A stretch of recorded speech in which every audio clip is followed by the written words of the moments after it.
Hi, I'm Deborah Holdship, editor of Michigan Today. In this episode of Listen in Michigan, my guest is Rob Ernst. He is a first-generation college graduate and one of 12 children who at 6'6", prioritized academics over athletics as a U of M undergrad. So when people ask him if he played basketball, which they do pretty much all the time, he tells them he was, quote, varsity library, unquote. The physician also holds an MD from the Michigan Medical School. He is our university's chief health officer and associate vice president for health and wellness in student life. Talk about a challenging gig in the year 2023. It's only been 3 years since COVID-19 began ravaging the globe, shutting down our societies and killing millions. Environmental disasters dominate our daily headlines, basically promising Armageddon just in time for spring commencement. And then this month, our campus grieved the loss of 3 MSU students after a horrific shooting on their campus. There, but for the grace of God go we, has been the general feeling around Ann Arbor. Tending to the community's collective mental health is no small task, even without this unthinkable tragedy at MSU. Fortunately for us, Michigan grad Rob Ernst has skin in this game. He's never worked anywhere other than U of M, not counting his childhood paper route. He's been an internist with Michigan Medicine, a faculty member at the medical school, a campus administrator. He's also a Michigan parent whose daughter's set to graduate in spring 2023. Most recently, Rob succeeded in getting U of M to adopt the International Okanagan Charter, a detailed framework for administrators in higher education to embed health and wellness into all policies, practices, work plans, decision-making, etc. The charter grew from a 2015 meeting of university officials on the Okanagan campus of the University of British Columbia. The idea is that everything is interconnected and that one cannot excel in teaching, learning, and research without supporting the well-being of one's people and places. The Okanagan Charter transforms theory into practice and aspiration into reality. That's what Rob is going for. He and I had this conversation before the February 13 shooting at MSU. Even so, we discussed multiple stressors students face today. Some obvious, some subtle, some individual, some universal. And using the Okanagan Charter as its guide, the university can help identify and alleviate such stressors to improve the experience. As we pick up the pieces from the senseless violence in East Lansing and return to some kind of routine, we can at least be confident that someone like Rob Ernst is on our side here at U of M. Here's Rob. You know, for years before the pandemic, we had been working to try and address the imperative of student mental health. And the strategy had been to add more resources. And adding more resources seems like an important consideration. As research finds, a huge number of undergrads are suffering from mental distress. Institutional leaders were starting to articulate frustration with the fact that we're adding resources and we keep hearing that the problem's getting worse. 50 to 60% of college kids have a psychiatric disorder. The contemporary notion of health promotion is to acknowledge that a holistic view of well-being acknowledges an interconnectedness of people, places, and the entire planet. Mm-hmm. And the approach to improving our overall well-being involves addressing some of the individual stressors. It involves some strategies to manage our stress. Even if we're doing that really well, but the climate is one that is associated with microaggressions against a certain group. If you're part of that group, you're going to struggle. So we institutionally have to think about that association of not just what we're doing, but in what context this initiative is taking place. Be enlarged and enriched by everything, for you are the sons and daughters of Michigan, and you have everything it takes to be the hope of the world. In my career, I was a supervisor for the clinical faculty at Michigan Medicine in primary care, and much was made of how to organize systems of practice to try and make sure that the physicians working in that practice had some professional satisfaction, and how do we address the imperative of physician burnout. And the general consensus is that you can't fully address that issue through individual initiatives.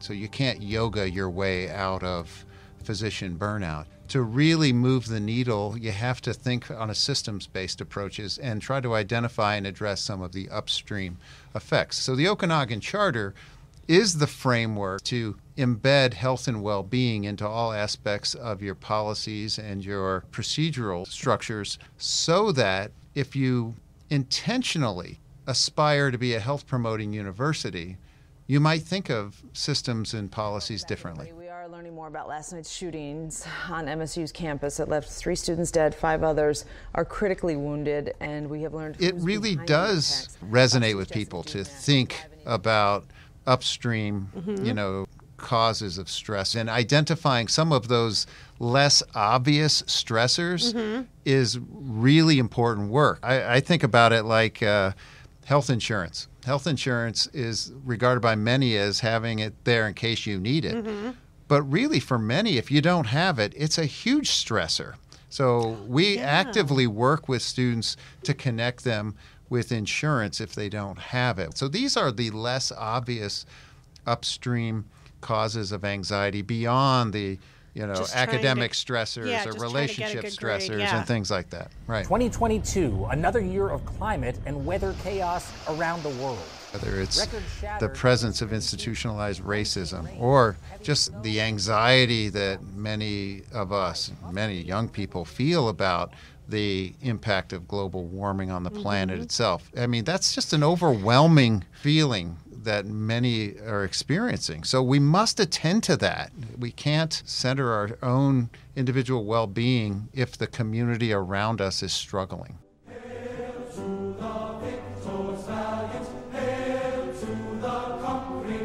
If we don't focus on equity and inclusion, we're not going to move the needle on well-being and mental health. You're all familiar with our slogan, leaders and best. And I actually own the fact that I don't love that. And maybe it's because I identify as a first-generation college kid. It's almost too much pressure. If I'm not the best, is that good enough?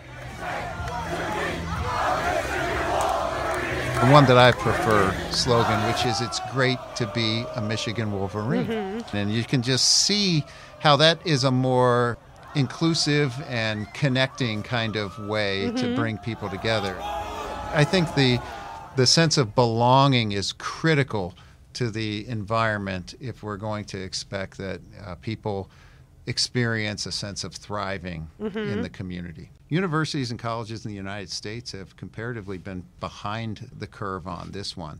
And up until recently, none of the universities and colleges in the United States had adopted this charter, while it has had a really strong presence in Canada and Europe. Just within the last 2 or 3 years, there's been the formation of a coalition of United States health-promoting universities. And University of Michigan is one of the early adopters of the Okanagan Charter in the United States, and it's something we're really proud of, and it's gaining momentum.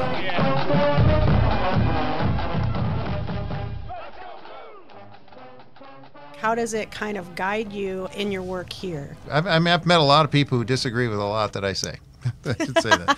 But I've never met anybody who would disagree and say, don't sign, no, put me down as a no on the, health promoting campus consideration. Our campus has put some resources into developing a framework and a structure, and we've adopted the notion of a well-being collective to think holistically about the health and well-being of our community, students, faculty, and staff, and organized around a backbone structure and a steering committee with work groups addressing some really high-level operational policy-level considerations. A couple of examples, like during the pandemic, the academic affairs folks here recognized that it's going to be really challenging for students, so they created some changes to the deadline from when you can drop classes, or pass-fail grades, or a number of other policies around grading or structures to try and relieve some of the anxiety of students, understanding that it was a really difficult time and stressful time.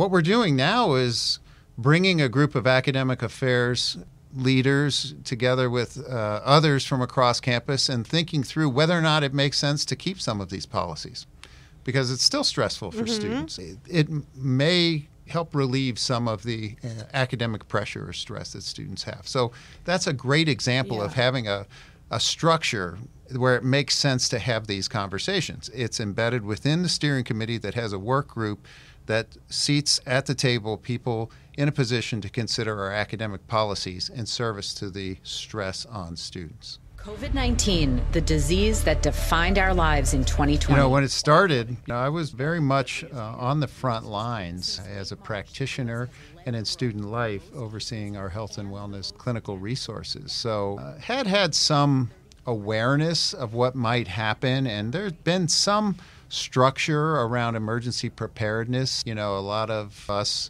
remember the original SARS outbreak in 2003. That's when some campus leaders first got together and realized that something terrible happening on one side of the world could come here as a vibrant, internationally mobile kind of campus. So we had to be prepared. We had a framework to think that through, but many people thought about that as just, you know, drills and tabletops and exercises. So when it became real, I think it became a different kind of challenge. And from a medical standpoint, we got operational really fast. We're used to being in situations of uncertainty, and what we do as medical providers is oftentimes take information that we have, the best information available, recognize that it's maybe incomplete, and we have a conversation about a strategy and a plan, and we decide to try something. Yeah. That oftentimes works between the healthcare provider, a patient, and their family. When you scale that up to a giant community, it becomes much more challenging. Yeah. And I think probably a miss on my part was underestimating the anxiety associated with making difficult decisions in the face of incomplete information. Your own anxiety? No, the community's anxiety, Okay. right? You know, because we didn't have all the information necessary to decide what to do next. There were no right answers or wrong answers. This was a novel virus that was mutating and changing, and we were learning on the fly. And now to the growing number of hoaxes popping up online, from false claims about treatments to fake headlines about celebrities. And I'm having sure the most aggravating aspect of it was people acting like they knew more than they did as general lay people. It's like, are you an epidemiologist? How do you know? You know, one of the things that I observe in human nature is the way we feel about something is driven entirely by the way we think about it. And particularly in settings of adversity, we tend to get stuck on a single thought. I'm not a therapist, but my understanding of cognitive behavioral therapy is to challenge people to think about adversity just differently. And if you can just think about it differently, you can feel differently about it. But it's completely human and natural to anchor and ruminate about a single thought in a stressful or challenging time. Throughout the course of the pandemic, there's been a wide range of the way people think about the same situation.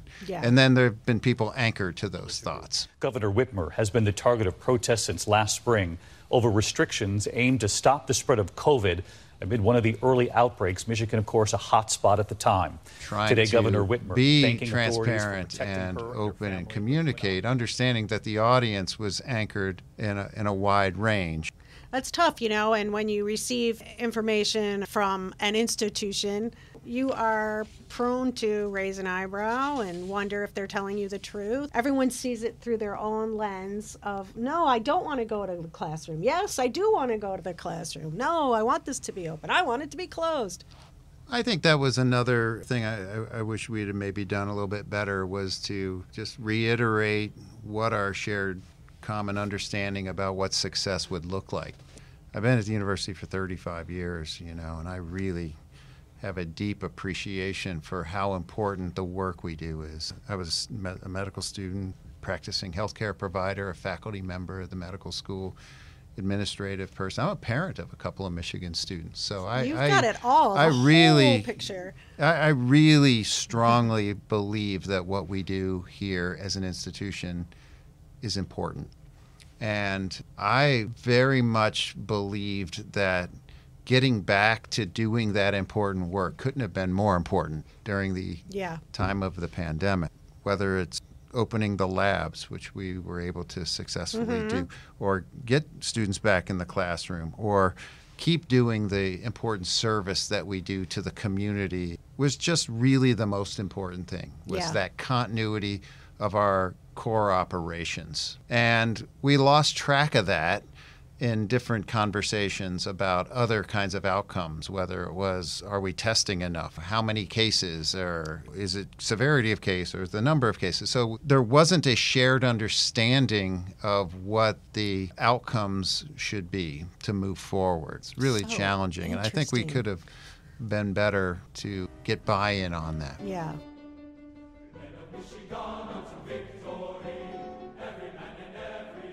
I'm curious, like what you learned about yourself in navigating all this stuff. It's hard to maintain your confidence that you're doing the right thing, that you don't get angry with people who don't agree with what you're doing. Like, I don't know how you maintained diplomacy and navigating such a challenging job and believing in yourself. It's not an accident that as I reflect back over the last few years that I ended up being an internist. My joy comes from knowing a lot about a lot, because it's not the emergency room and it's not the operating room. It allows me to sort of slow down my thinking.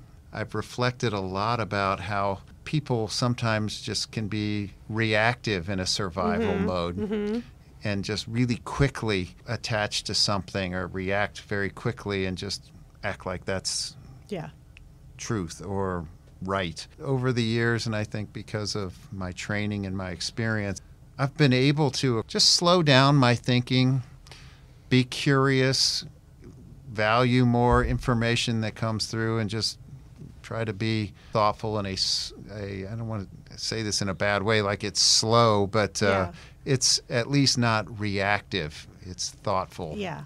It feels like it's thorough based upon the information that I have, and feel then at least comfortable making decisions in that context. You think about it, the coronavirus crisis is changing so fast that these maps can't keep up. I believe that the silver lining of the pandemic has been the establishment of relationships across the university that weren't necessarily as strong as they had been before the pandemic. We've created a wellbeing.umich.edu site that's interactive, and it's a destination place where people can, from across the campus, share what they're doing. One of the things, to get back to your question, that we're going to wrestle with is some shared metrics. What would we think would be meaningful outcomes if we were actually making some progress to being a health promoting university? Boy, that's tough, right? But some of the things that we're trying to come up with would be ways to measure resiliency. You know, how do we bounce back when we do hit adversity? Are we prioritizing health and well-being as an outcome for our students? You know, how would we do that? Or do students do that? Do they think about their own personal well-being the same way they think about their GPA or their internship?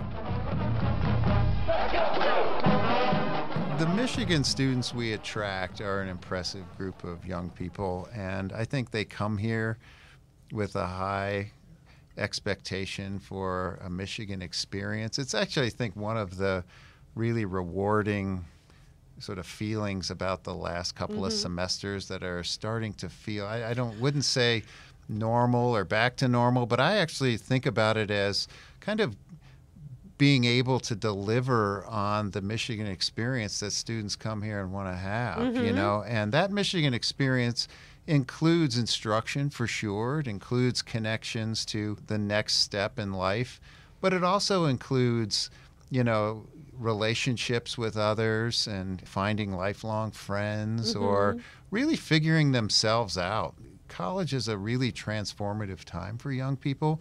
And our success as an institution, I think, is really facilitating that transformation that happens across all of these domains. All these precious lives, all this promise. So much to protect and preserve. Let's hope the Okanagan Charter lives up to its own aspirations. I'm pretty confident Rob and his colleagues will find ways to help Michigan students enjoy the freedom to explore and learn in a thriving and supportive community. And I hope the researchers, medical experts, and policy wonks and all the rest can move the needle, as Rob likes to say, toward a more stable and supportive society. We owe that to our students, and we owe it to ourselves. Thanks so much for listening. Please take care of yourselves and look out for your people. We'll catch you next month. Until then, as always, go blue.